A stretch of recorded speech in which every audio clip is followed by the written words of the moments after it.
if we think about cost effectiveness and value, it's very easy in a hospital or oncology care to say we just want to give more. All we care about is effectiveness. We want to give more treatments, more drugs. We want to use the latest new thing that's available. That's very easy to do.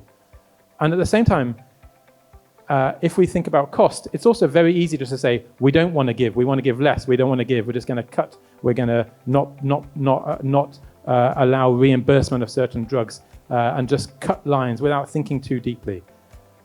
But that's not the best way.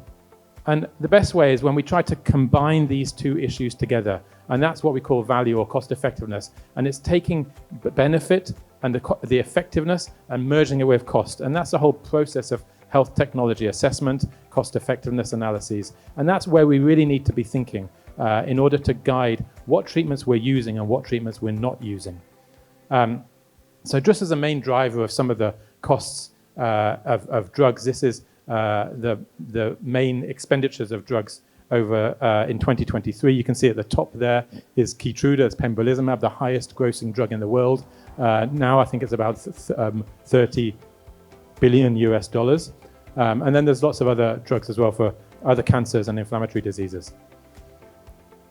This is the prices of drugs over a period of 30 years at the beginning. And it looks like there's an increase in prices. Yeah, there's an increase. It's going up a little bit. Maybe that's inflation. Maybe that's okay. A bit of inflation, not such a big deal, not such growth. But no, look at the y-axis. What do you see at the y-axis here? This is a logarithmic y-axis. So the increase is not like this. The increase is exponentially high. And this is a major, major cause for concern. And that's why you're all faced with these troubles and challenges that you're trying to deal with at the moment. It's precisely because of this.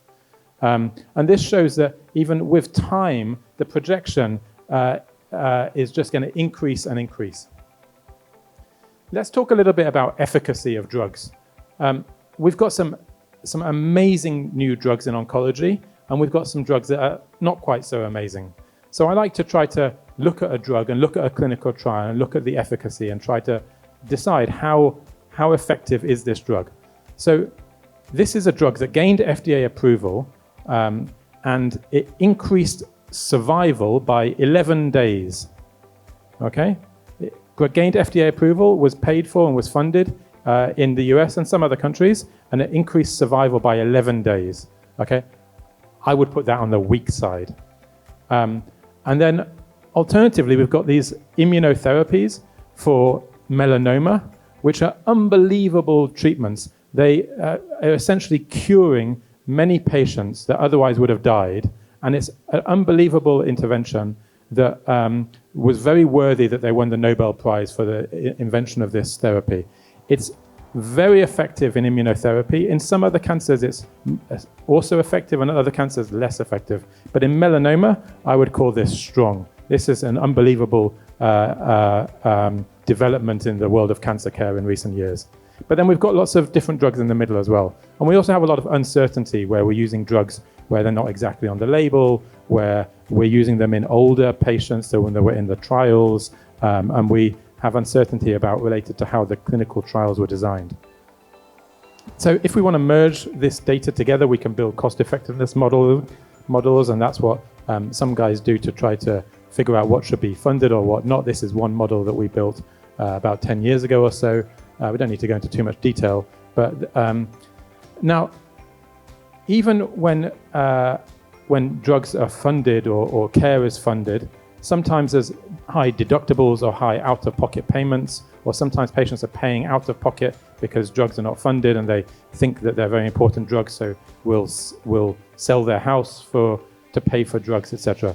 This is research from the US, which shows that cancer patients were 2.7 times more likely to go bankrupt than people without cancer.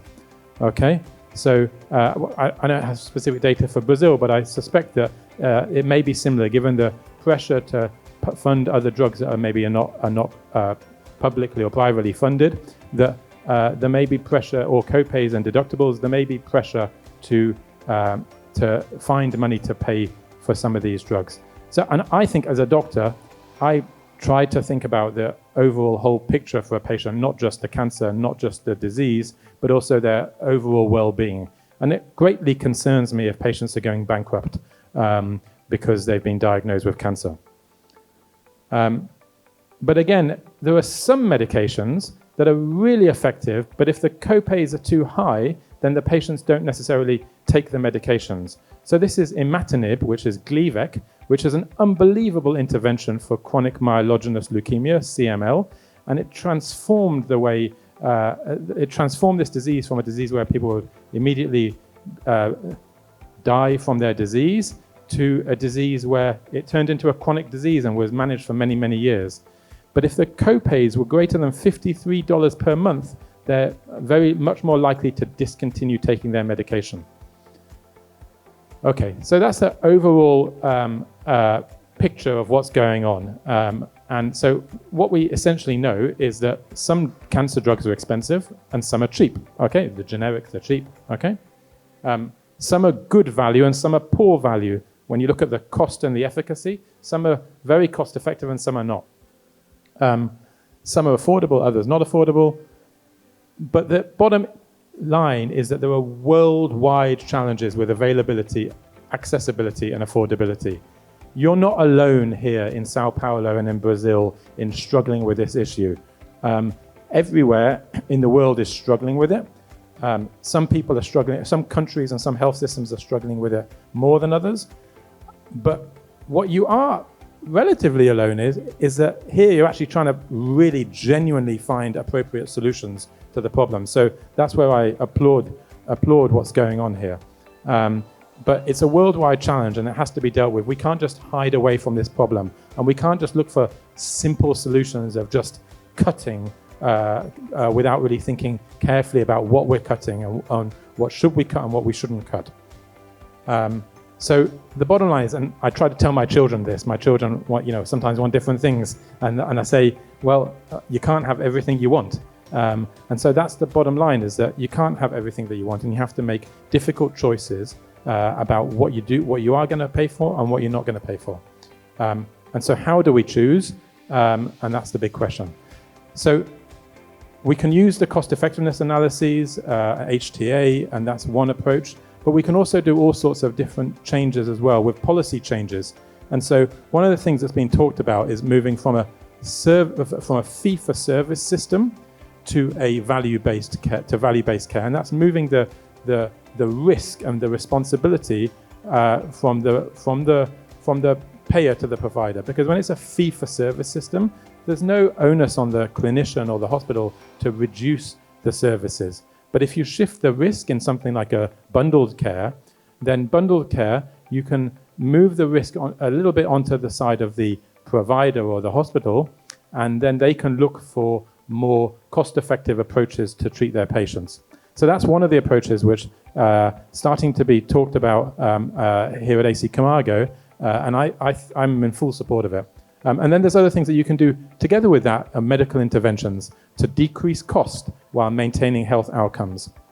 So I'm going to show you a few examples here of some of these medical interventions. And this is what I've essentially been working on over the past 5 or 6 years.